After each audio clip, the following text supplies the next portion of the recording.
Hey folks, thanks for joining. You're looking back now at the little Airline 62306 Teledial from late 1937, early 1938. And you can see I've got the chassis back in the cabinet. Took some time to clean the cabinet best I could. Put a coat of wax on it and looks a little bit better. You guys let me know. Do you think this thing's worth the effort or time to do a strip and refinish, or does it look good the way it is? I'd like your opinion on that. Had a lot of folks ask, where did I find this one?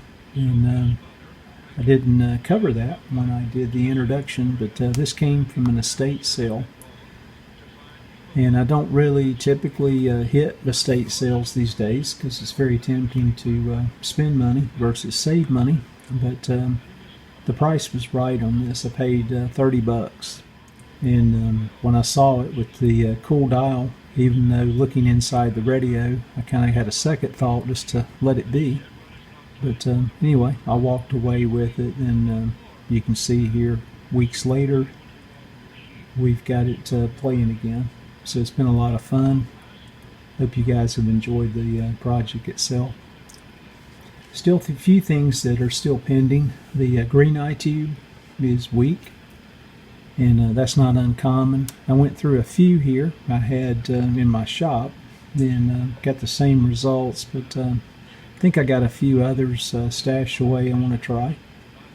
You can see in the picture-in-picture where I did take an opportunity to put a silicone diode or rectifier on the plate of the 5Y3, increase the voltage up to north of 200 volts.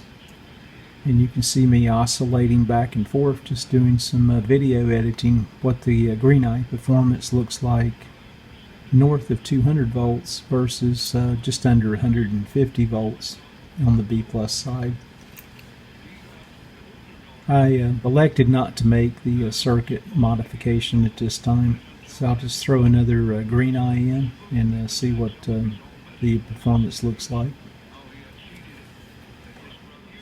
All that is a friction device here. The rubber washer had to be replaced. Makes contact here with the plastic dial as I push in on it. Comes in real handy for shortwave. Years for his wife Rachel, and there was real. You can see how well it works. The other thing, the shortwave band seems to be tracking about 200 kilohertz high. I know that's somewhat common for a lot of the old shortwave radios I've worked on. I've never been able to get those precise, but I played around with the adjustments. That's as close as I could get it without probably making some circuit modifications, and I've just elected to let it be. So throughout the band, anywhere from about 150 to 200 kilohertz on the high side, it seems to be tracking. You can see the knobs here. This one's original, this one's original. Still got that finish on it that someone applied here when they touched up the cabinet. This appears to be original, this is not.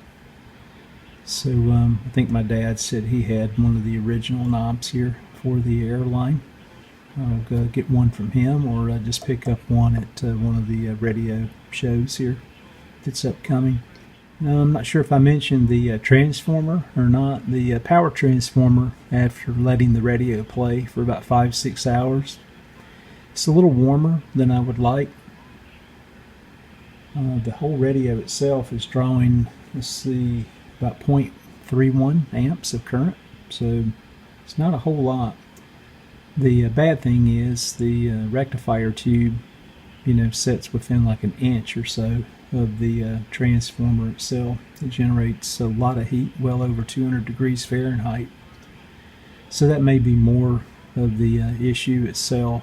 But I have a backup or substitute transformer, and I think I'll just go ahead and continue to leave this one in here for now. If it gives me problems, or I'm not comfortable with the temperature being just north of 100 degrees Fahrenheit,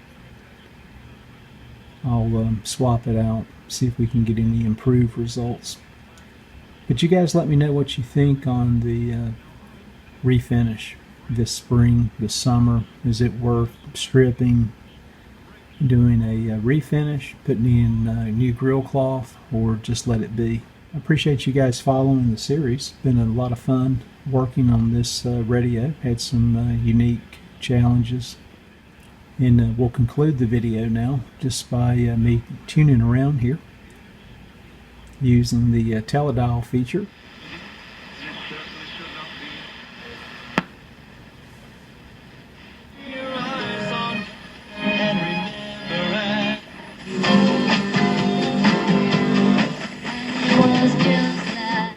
Plead with you, I urge you, sir, ma'am, if you